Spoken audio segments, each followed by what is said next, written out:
have a question for you this morning. Do you know that you're a creative genius? Yes. Yes, exactly. We are creative geniuses. Oh, okay. Pass the baskets, Keith. We're done. We're done. You got it. You got it. Well, it is our divine birthright. We are creative geniuses, and we're going to be talking all month about how this works in our life. Our Joyous Living Journal that we're using all year, our theme this month is Living Creatively. And as I thought about how do I want to have fun with creativity, because we're still doing our Sizzling Summer Fun series stuff, I thought what better way than to change our thinking about the biblical story of creation. Okay, anybody ready to walk out? We're going to talk about the Bible. We're going to talk about the Old Testament. We're going to talk about Genesis. Oh my gosh. Well, you know, as I have studied the Bible and metaphysical interpretations, translations, and so forth, I've been transformed. Because, I don't know about you, but as I was growing up in the Methodist church, I got a lot of theology that really wasn't helpful. Maybe. A lot that didn't make sense, and a lot that as I have grown and matured, I couldn't fit into the other things I was learning scientifically, literally, realistically, etc., right? We may have all had some of that experience. So I hope that you find this series this month as enlightening for your spiritual journey as I have found studying biblical stories and reinterpreting them metaphysically. So I hope that you find this enlightening for your journey. So as I read the passage again, and we're just talking about really Genesis 1 and 2, the first two chapters, you know, it's in the beginning, God, that whole story, you've probably heard it. I realized that how confusing it is when you read chapter 1 and you read chapter 2. It's very confusing and conflicting, the information that's in there. And it reads like a fairy tale. I can almost see, you know, Moses or whomever sitting around a campfire telling this story like a fairy tale. And I'm not discounting the Bible in any way. I don't want anybody to think that. What I am suggesting is that much like children's stories teach lessons, the Bible is teaching adult lessons, if you will. If you think about children's stories you may be familiar with, The Little Engine That Could, Goldilocks and the Three Bears, The Three Little Pigs, or maybe like Aesop fables. Each of those stories has a message in it for us. If we look at Goldilocks and the Three Bears, we discount the fact that she's breaking and entering, okay? Let's forget that. That really wasn't focused on when I was growing up. It was more the idea of pick what you want. You have a right to be happy with what you see. Don't take something too big or too small. Take what's just right for you. Aesop's fable, the tortoise and the hare. You know, the obvious, swift, fastest one doesn't always win the race. The Little Engine That Could. I think I can, I think I can, I think I can. Encouragement. Keep trying, keep trying. You can do it. And the Three Little Pigs, you know, go for quality. It's important in the long run, right? So we learn these messages as children, and I want us to think about this story in Genesis as a message to us. And the message is that it is the creation story. And we use the creative process here in Centers for Spiritual Living. We teach how to use the creative process in our lives to attract, using the law of attraction, to bring to us, to manifest that which it is that we would like to see and experience different in our lives, right? So this might be a helpful story to sort of correlate and relate to and learn about. To help with interpretation of it, I've gone to two of my favorite authors. One, of course, is Ernest Holmes, founder of Centers for Spiritual Living and the author of The Science of Mind. He also wrote another treasure called The Hidden Power of the Bible. And it was the first book that I read that really that made sense to me of Bible stories. It was truly an aha, you know, smack the head, should have had a V8 earlier. The other author is Eric Butterworth, and he's our author of the month in our book of the month that we're using. So I went to the two of them, and both of them provides a lot of metaphysical translation of this creation story. And Butterworth calls this creation process how to release our creative genius. How to release our creative genius. We all have it. It's all within us. We're born with this inherent ability to create. But how do we release more of that genius of creation in our lives? Butterworth says, the account of creation which says, in the beginning God created the heavens and the earth, does not refer to a time when there was no creation, but rather to the process of an eternal creation, which is continual manifestation of spirit. Now, last week we had the beautiful Reverend Catherine McDowell with us, and her talk was Let There Be Light. And this, of course, is the first step in the process. And this is to remind us that we are the light. We are the energy, if you will. Light and energy are sort of interchangeable. And we have the power to focus that light or that energy in the direction of our dreams. We prove that principle around here all the time. What we focus on expands in our lives. And what should this idea of let there be light is focusing our light. Let there be light. Let me attract into my life that which I'm focusing on. What I'm focusing on manifests in my life. Okay, so that's the step one in the creative process, just to kind of review where we started with last week. It was funny this morning. I usually look at the news, look at Facebook, see if there's anything major happening in the world that I need to be aware of. And today what popped up on my Facebook page was a quote from Joe Dispenza. And I thought it was relevant to this idea of the light.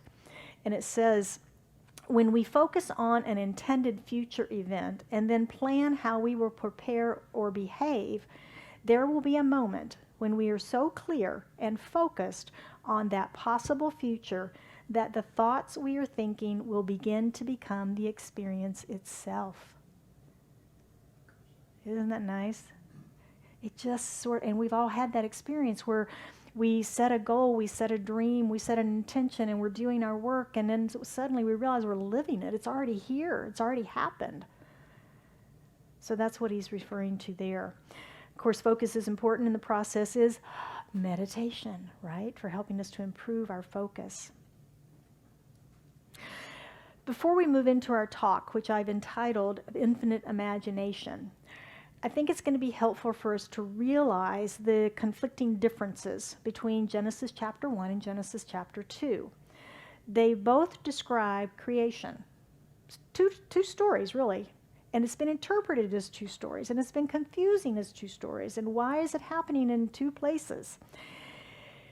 But really what it is when we begin to look at it is chapter 1 is involution, chapter 2 is evolution. Now you may be saying, okay, what's that mean? Ernest Holmes defines these two terms in The Science of Mind. Involution means invoking the law, setting it in motion, planting the seed of thought in the creative mind of the universe. That would be thought, right? Evolution means the passing of spirit into form, the coming forth of spirit into manifestation. So evolution is the form. Somebody thought, I'm going to use this thing now, I used to use my music stand. Somebody thought about this lectern design, right? They saw it in their mind first. So it was a thought first, and then it became form when they drew it out on paper and began to craft it out of the wood and stain it and everything. So it became form from mind. And that's the idea of involution is the thought, evolution is the actual form of creation, okay? So I want you to hold these two definitions very lightly as we move through our entire month of conversation on this process, okay? So we're looking today at steps 2 and 3, the second day of creation and the third day of creation. The second day is let there be a firmament. And the third day is let the dry land appear. Okay? I don't know about you, but I don't use the word firmament in my normal everyday conversation. I had to look it up. I wasn't sure what it meant. So what it means, and this is Butterworth, it means sky, but not as a ceiling or tent over the earth, but as a perception of the limitless universe around us. Now, as our human consciousness has expanded, we've seen science evolve, haven't we? I mean, all of we expand in our knowledge and our consciousness and our acceptance of things, and then more creation begins to happen, and we see it in the scientific world with greater and greater demonstrations and understanding. And we have begun to understand and accept an idea of a limitless universe. We've been out in space, and we've gone as far as we can, but we can see it keeps going. We just can't get there yet. Right? We just can't get there yet. So we're beginning to believe in infinite possibilities. And our faith is expanded because of this. We begin to see we don't know everything. We begin to accept that there's more out there, more available than what we have experienced in the past. So faith is the second step into releasing our creative genius. Now you may be thinking, okay, what is faith as it's used in this context? Butterworth again tells us that it is the free gift of God, one of our spiritual attributes, a sacred deposit in our spiritual bank account. We all have it naturally, but we don't use it correctly. Now, if you remember a couple of weeks ago, we were talking about worry, that it was the negative use of prayer. It's also the negative use of our faith. It's the negative use of our faith. When we think about faith as the activity of God in us, not as a belief in God external to us. And I think that's part of the translation that's happened, that we've all said, been told, build your faith in God. God will do that for you. And it's this feeling of an external guy in the sky. And really what Butterworth is teaching us is that faith is the internal knowingness of the God presence within us, of the allness of the divine within us. That is our faith, and it's our natural order to recognize our wholeness and our allness that is God within us. No doubt, that is the opposite of faith, right? Doubt is the opposite of faith. And he suggests that it's more like, that faith is, to think about faith more like turning it up within us, turning it on, that's already there, than it is about building it from about something external to us. Now he uses in his book an example of a dimmer switch. Anybody have a dimmer switch in their house? Yeah, they're kind of cool, right? You can have it bright or you can have it dim, a little mood lighting thing going on. Well, he suggests that that's the same with us, with our faith. And the way a dimmer switch works, I'm sure you know, is that the power is constant, right? The power is constantly there. You get to choose if it's a little bit or if it's a lot, if it's dim or it's light, bright. So you get to choose that by sliding that dimmer switch. And he suggests the same is true within us, that the faith is that allness of God, the allness of the divine is always giving us everything, always available 1,000% to us, but we get to control or dim the amount of that energy, life force that we are allowing to come through us. We get to dim that, or we get to let it shine brightly. And that's what he's suggesting about this idea of faith. Faith is our oneness in God. So step 2, let there be a firmament, means the limitless universe around us, the field of infinite possibilities that we talk about. Let there be a firmament. Let there be infinite possibilities out there. And if you think about what chapter 1 is saying, it's the idea of setting up the creative system. We talk about that we live in this creative system, that we then are free agents inside of, that get to choose and make choices and use the universal laws to the way that we want to use them. And that's the idea that's happening in this chapter 1, is that this system is being set up. We use the same system. We use that. We can plant the seed of possibility into the law. We see it grow into manifestation in our lives, right? So let's move to the third step and talk about it. This one was kind of fun for me. Let the dry land appear, and I kept getting the vision of the pirates. Land ho! Right? I see the manifestation. It's not here yet, but I see it. I kept seeing that as I was moving through this, and it's in the story. The image is let the dry land appear, and the idea is that Spirit's looking out over all this vast water and saying, let the dry land appear, right? Create it, envision it, allow it to appear. And that's the same with us. Let the relationship appear, let the job appear, let my health appear. That's the idea, that we're planting those seeds. Creation is always from the idea of thought to form, always thought to form, from the invisible to the visible. Invisible to the visible. Ernest Holmes defines our imagination extensively in The Science of Mind. And imagination is a very important tool in our ability to create, is to imagine what it is that we would like to experience. He says, imagination carries with it feeling and conviction, which means life and action.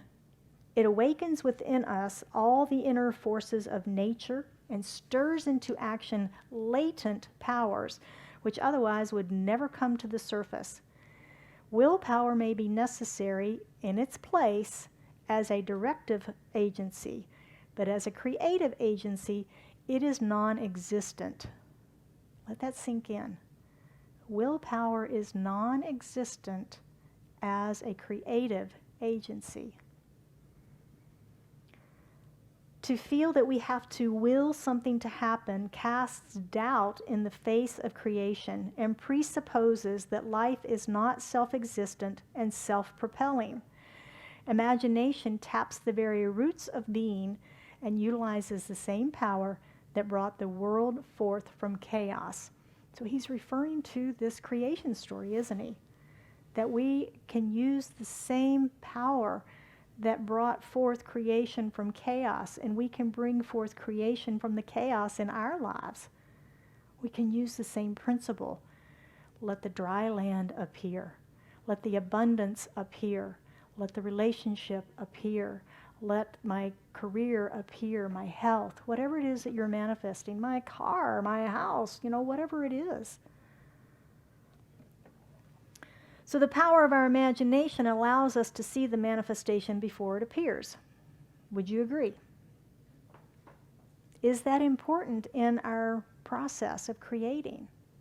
Yeah, we've got to believe it and see it in our mind and the thought before it will be available to us in form. I can picture an oceanfront condo on Maui. I can put myself there. I can see it all. But if I don't believe it's possible that that could ever happen, it's never going to happen, is it? I can affirm it. I can do all the work around it and do all my stuff. But if there's a part of me that goes, this is just never going to happen, I don't believe it. I don't believe it. It will never happen. It will never happen. We have to believe in infinite possibility. We have to believe in the firmament. It's your new word of the day, firmament. So the idea of involution and evolution in both chapters is demonstrated in the language. And that was what was profound to me this week as I was working with this, is to look at the way the stories were written. And we'll talk about this later, in one place it talks about how God created man. But then in the next chapter it says there was no man to till the land. Well, what happened to that when you created? Didn't last another chapter? So when you start to look at the languaging, you can begin to see that in chapter 1, it's all about God letting there be. Let there be light. Let there be a firmament. Let the dry land appear. Let, right? That's the involution. That's planting the seed. That's allowing it, the idea. In chapter 2, then, it changes dramatically. It says, the Lord God formed, planted, made. Different words. Formed, planted, made. In metaphysics, we translate the word Lord to law. We translate the word Lord to law. And so now we look at that and say, God had the idea. The law created. The law created, just like it works in our life. Just like it works in our life. We plant our seeds in the law, and the law creates the form. Ernest Holmes reminds us that the sooner we get away from the thought that we have to create, the sooner we will be able to work in line with the Spirit. Always we use. We never create anything. The united intelligence of the human race could not make a single rosebud. It does not know enough. But our slightest thought, adrift in mind, causes the same power that makes all things to create for us. We use the power of the universe. We're given this story in this ancient writing about how our universe and ourselves was created. And it's also how we're still creating today, how we're still using this process today in our lives. Idea, belief, in imagination, and form. And the story, though, leaves plenty of room if you think about it. It still leaves plenty of room for evolution and the process of how our earth came into being. We'll talk more about that.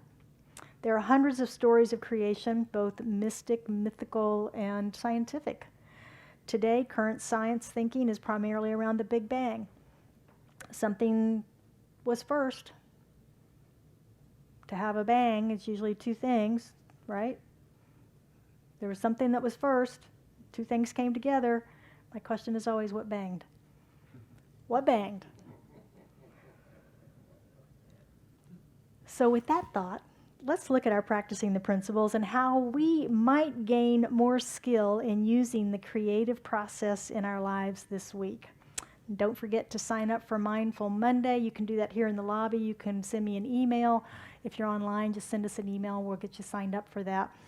Mindful Monday did take a holiday last week, so you didn't get one last week. You will get one tomorrow, I promise. And let's see. Number 1 is turn up your dimmer switch. All the power is there and available to you. Brighten your light. Turn up your dimmer. Use the image of a dimmer switch in your spiritual practice this week. You saw a picture of it that we used. Use that image of it sliding up and seeing your light get brighter. And then slide down and see how it gets dimmer. The energy gets dimmer. And use that example.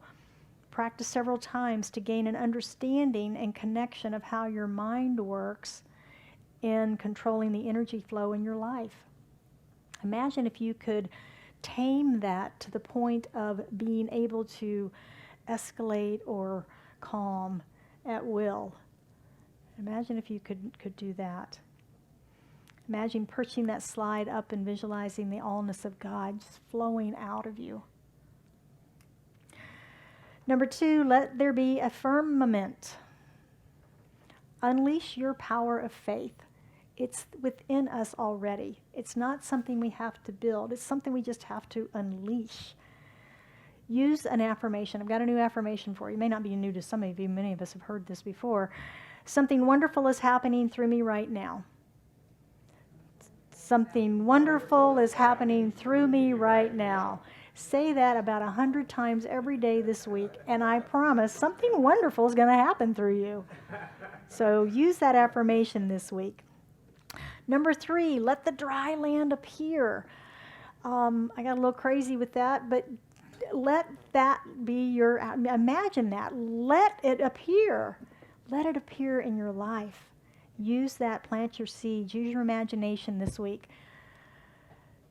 Take a morning, a day, an afternoon, whatever you can do, turn off all your screens. Go incognito. Don't be entertained by anything. Just sit. I don't know if you remember growing up, but I do in the country. And in the summertime, we'd run out of things to do. And I can remember saying to my mom, I'm bored. And she'd go, you can't possibly be bored. Get up, get outside, go do some. I'll give you something to do, stuff like that. But I remember that feeling of boredom.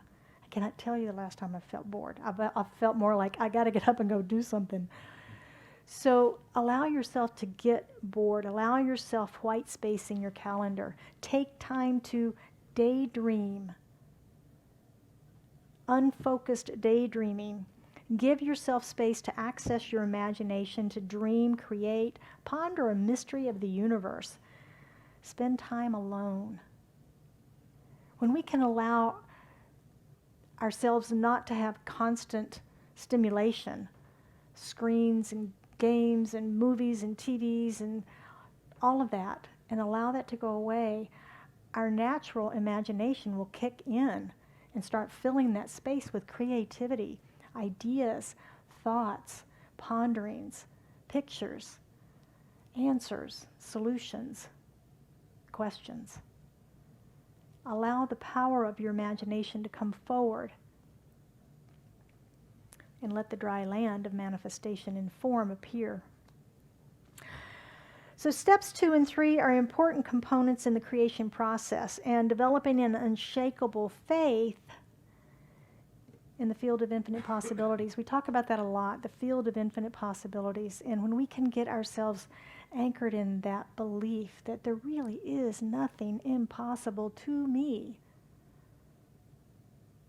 then we can begin to open up and receive. Can begin to open and receive and release your creative genius and call in all of your life dreams. I want to close this morning with a question that was in our Joyous Living Journal. It was in today's reading. And the question is, where does your life need to be expanded by imagining something different from the way that it currently is? Where does your life need to be expanded by imagining something different from the way it currently is? This week, let's actively use the creative process to create something wonderful. So would you join me for an affirmative prayer this morning?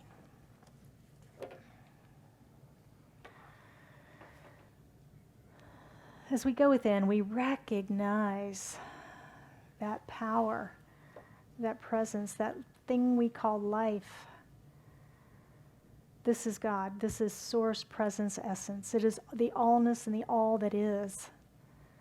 It is one, not God and something else, just simply God, just simply one, just simply the oneness and the wholeness. It is that which has sourced all that is. It is that which is infinite love, unconditioned, unconditional. And it loves so much that it created. It thought into being all that is, from the infinite substance and supply that is itself, and therefore in all of its creation. And all of that is here now present, in through and as me as an expression of it, and in through and as each one of us gathered here today, either in person, online, or joining us later. For we're connected in the one. There is no time, space, or distance. We are all connected in the one, always. No separation.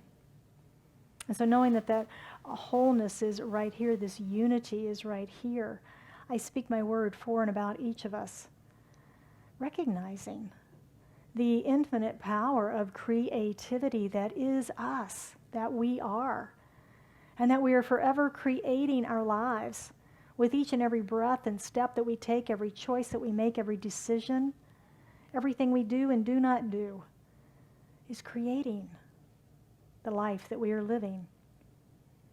We are powerful, genius creators.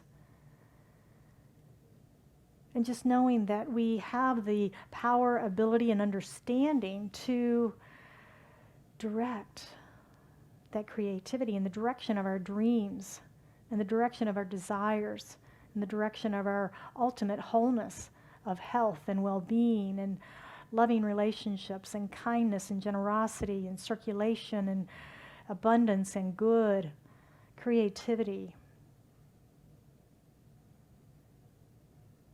We truly are so blessed to live in this system of creation that is designed specifically for our use in our playground.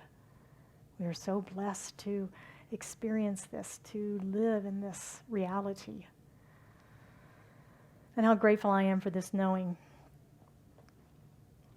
How grateful I am for the manifestation of this prayer. How grateful I am for each one that's gathered here today, knowing that for each who has anything on their heart that they are seeking prayer around this day, as they lift it into this prayer, that we hold them in the light, that we hold that idea of the perfection of their life unfolding, whatever the need is, just knowing that it is blessed, that the answers and the healing are revealed, and that financial good is made manifest and circulates in abundance, that career opportunities and relationships and whatever the need is fulfilled with such grace and unexpected joy as infinite possibilities are revealed. And I just take that joy and release this into the action and activity of mind, knowing that this is already done. It is so, and each and every prayer is now made manifest. As I let it go, I let it be, and we affirm it together by saying, and so it is.